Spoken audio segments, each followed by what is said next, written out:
Hey Carnies, and welcome back to the Daily Carnage Show. I'm Shannon, I'm a digital marketing strategist at Carney, and I'm your host. Today we're talking meta updates, museum campaigns, McDonald's mukbangs, and general AI mess. So grab your tangerine tea and let's get started. So last week, news dropped that OpenAI had struck a deal with the Pentagon, and this is an agreement that the US Department of Defense can use OpenAI technology in any number of classified military networks. But the reason this is so notable is that OpenAI's main competitor, Anthropic, had just rejected the contract and had subsequently been effectively blacklisted. Essentially, Anthropic rejected two items in the contract, refusing to allow their systems to be used for mass surveillance and lethal autonomous weapons, or AI systems kind of having the power to kill targets without human oversight. And if you're looking for some hills to die on, those are pretty good ones. So Anthropic declines, and the US labels Anthropic a supply chain risk, which is a designation rarely given to American companies. And OpenAI CEO Sam Altman sees an opportunity. And while Altman claims that they were able to secure these limits in their agreement to mass surveillance and autonomous killing, insiders say that the Pentagon really hasn't changed its stance on those two sticking points. Instead, OpenAI's agreement relies on a legal loophole, and that is the phrase any lawful use. And this means that as long as a military claims that an action is lawful, OpenAI's technology can be used. But as many a Redditor has pointed out, to be sure, I don't really remember what the word lawful means. Lawful. Yeah, I know I've heard it on like NPR somewhere, but I can't remember what it means. If you know, let me know. The point is that, when it comes to AI pulling a trigger, it's going to be up for interpretation on whether or not that's ethical. And for Anthropic's part, they said that's not good enough. They wanted explicit contractual bans on the grounds that our existing laws don't sufficiently limit the power of AI yet. I say it every episode, but there's no precedent. These truly are unprecedented times. During these difficult times. In these troubled times. Challenging times. Trying times. In these times of uncertainty. During this time of great uncertainty. During these uncertain times. Do you ever meditate on the fact that 30% of your vocabulary would have made no sense to you in 2015? Cheers. And with Anthropic's recent announcement that Claude would never have ads like ChatGPT does now, and this decision representing a sort of advocacy, it's really painting them in a more flattering light, believe it or not. And this is a 20-minute internet show. I cannot begin to scratch the surface on whether or not AI should interact with military power, surveillance, or human safety. I advise you to simply scream inside your heart. I scream inside my heart every day. But Sam Altman has admitted that the optics are sloppy. In a statement, they emphasized that, quote, OpenAI technology will not be used to conduct domestic surveillance of US persons, and that intelligence agencies like the NSA would need separate agreements before using OpenAI tools. But it's really unclear how much influence OpenAI will have over these ethical constraints. Even Altman has reportedly told employees inside that the company does not control operational decisions. Once that tech is deployed, it's up to that department. So all manner of boycott has been surging across social media, encouraging users to cancel or quit ChatGPT. Some tracking sites are reporting that over 2.5 million users have already fled ChatGPT following the Pentagon announcement. Analytics firms are reporting also that ChatGPT app uninstalls have spiked dramatically, nearly 3 times the normal rate. Meanwhile, there appears to be a pretty significant migration to, you guessed it, Claude. And I asked our subscribers if they would be leaving ChatGPT due to recent news. 30% said yes, they would be leaving ChatGPT. This is the last straw and they're out. Another 31% said they are still weighing the decision. 19% said they have left a long time ago. And 19% said they had never been a ChatGPT user. And if you want to weigh in, make sure to subscribe to the Daily Carnage newsletter. We send out an issue every Monday through Friday at 7 a.m. just to catch you up right before your workday. It'll be pretty interesting to see how OpenAI responds to this PR, their current image being the opportunistic competitor to Anthropic, AI of the people.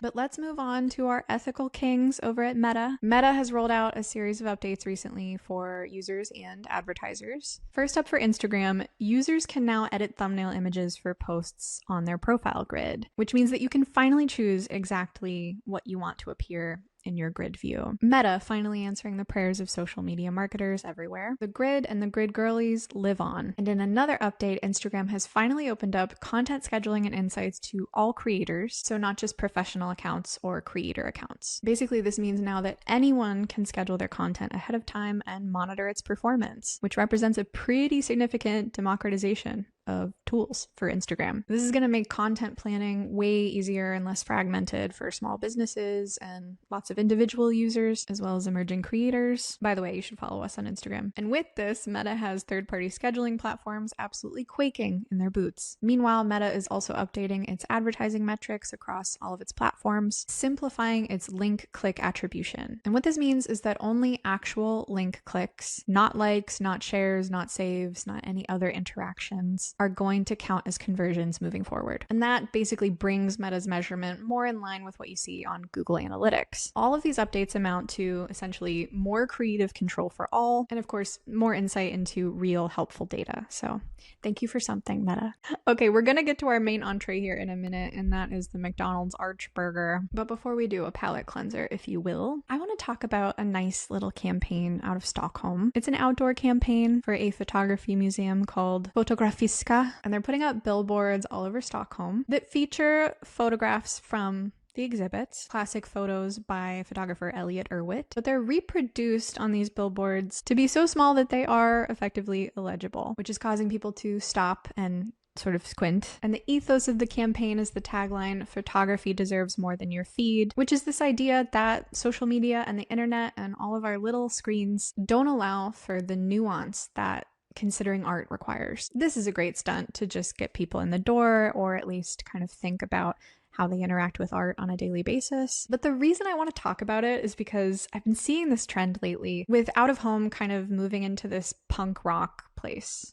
Do you know what I mean? You know, it's like out of home is a traditional channel for sure, but it has the unique distinction, unlike all of our other digital channels, of existing in space and time. But what does it mean to be a media channel that exists in space and time during an era where things like connection, conversation, art are all moving from time and space into a digital place? Bear with me on this underdeveloped thesis, but I think what it means is that billboards kind of become transgressive. And we have seen brands really embrace this, surely, over the last decade. But every time I see a campaign like this that challenges the ways we physically move through the world, or challenges fundamental things about like how we consume art, for instance, I just get so tickled about how if you live long enough, certain things will be defined and redefined throughout your lifetime. You know, billboards were originally just visual pollution. They're aesthetically disruptive to natural spaces or beautifully man-made spaces, or whatever Joni said, you know, about paving paradise and putting up 3 billboards outside of Ebbing, Missouri. But now we have bigger fish to fry. Like there's a bigger boss to fight, because now the billboards live inside of our houses. They live inside of our pockets. We're literally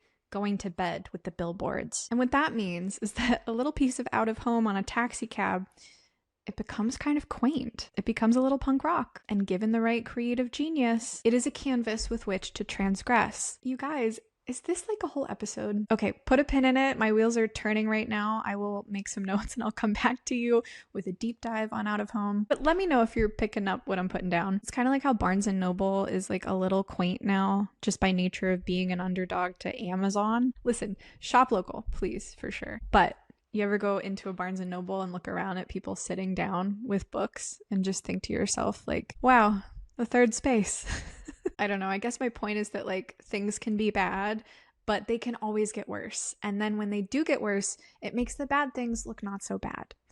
And that wraps it up for the daily. No, I'm just kidding. Finally, we can talk about the McDonald's CEO mukbang. Have you seen this? I think that we should watch this together. Chris K here with, you've heard about it.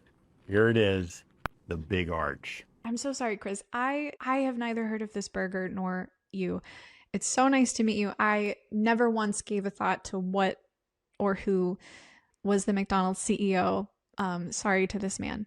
This is something that we have tested already in Portugal, Germany, Canada. I love this product. It is so good. Okay, strike one. I get it. We're all grown-ups. He's a CEO of a giant company. He just reads executive summaries all day that refer to McDonald's food as product. But this is not a briefing. This is a consumer-facing mukbang that nobody asked for. It's just not connecting, Chris. I'm going to do a tasting right now, but I'm going to eat this for my lunch, just so you know. Just so you know, I will actually be eating these products for lunch and enjoying them as I often do. Okay, yeah, Chris, for sure. This is your first time. So here we go. First, holy cow. Huh, so it is real cow. God, that is a big burger. We've got a very unique kind of sesame poppy sort of bun on it. Baby, it's everything bagel seasoning. The girly pops know about it. We've got 2 quarter-pound patties, a delicious big arch sauce, and of course some lettuce. So, oh, there's so much going on with this. He hates this. This man does not eat at McDonald's. First of all, let's try to get this thing, I don't even know how to attack it. It's this right here. This is the giveaway. This man has never eaten a burger in his life. Got so much to it. Oh, there's also some crispy onions on here as well. I see those kind of coming out. All right, the moment of truth. So dude takes the smallest bite of a burger, and then you can kind of see the dissociation wash over his face. He's starting to understand what he's done. And then, of course, the camera cuts so that he can spit into a bucket under the table. It's distinctively McDonald's. Ooh, new brand platform alert. Ba-da-ba-ba-ba, I'm loving this product. Ba-da-ba-ba-ba, I'm eating this product for lunch, just so you know. Oh, Arby's has the meats. We've got the sort of cheeses. You know, you've got sort of the cheeses. I feel like this show is like half me just explaining why the internet is mad about something. But listen, the internet is mad because very few of us have an appetite to watch elites eat peasant food. And I'm allowed to call it peasant food because I am in a grueling active recovery from fast food addiction. I gotta say, that video has really helped me. Listen, what Chris has done here is certainly not as bad as the Campbell's executive in November who called Campbell's soup products, quote, shit for effing poor people, joking that the chicken came from a 3D printer, which goes hard. Like, I wasn't even mad about that for real because it's like, go ahead, speak your truth. It's like, if Campbell's is misaligned with your core values, quit, I dare you. Donate your salary, I dare you. You're almost there. You know, in truth, Chris K seems like a perfectly nice billionaire. And here he was clearly misled and misadvised. You know, the point is like, oh, a mukbang from the McDonald's CEO. No thanks. You know, just affordable McNuggets is good enough. But then again, maybe there's an argument here that we should be forcing billionaires to consume their own products on camera. Just a whole new genre of commercials where it's just CEOs verifying that they consume and digest their own products and that they give the products to their children. I feel like one sip of the hypercarbonated McDonald's Coke would send Chris K to the moon. And speaking of the moon, I have the most wonderful thing to show you from the 1980s. Okay, back in 1986, McDonald's was trying to boost late night dinner sales. So they created this like waning anthropomorphic moon character, as you do, for a series of Mac Tonight commercials, interpolating the song Mac the Knife by Bobby Darin. And I totally understand none of this makes sense, so I'm just gonna show you. When the clock strikes 6:30, babe, time to head for golden light. It's a good time for the great taste dinner at McDonald's. It's Mac tonight. Come on, make it Mac tonight. It is deliciously, quintessentially 1980s. Like all things 1980s, it's like a love letter to the city at night. You know, you half expect Mel Gibson in Lethal Weapon to come running across a rooftop. Another hallmark is that it just sort of makes no sense. It's all art for art's sake. And my favorite shot here is Mr. McMoon playing the grand piano on top of the Big Mac that's sort of just floating in space. But behind him, you can see the tower with like the radio waves like buzzing out. It's just this sort of glimpse into bygone futurism that feels so good to a 2026 sensibility. I want to go to there. All right, you guys, I'm gonna go lay down and watch people eat on the internet. And that wraps it up for the Daily Carnage Show. Thanks again for joining me. Make sure to like and subscribe across all our socials, and don't forget to subscribe to the Daily Carnage newsletter, of course. And as a reminder, we're always chatting in our exclusive Facebook community, so hit us up there if you want to keep the conversation going. Have a good one, Carnies. I'll see you in the inbox.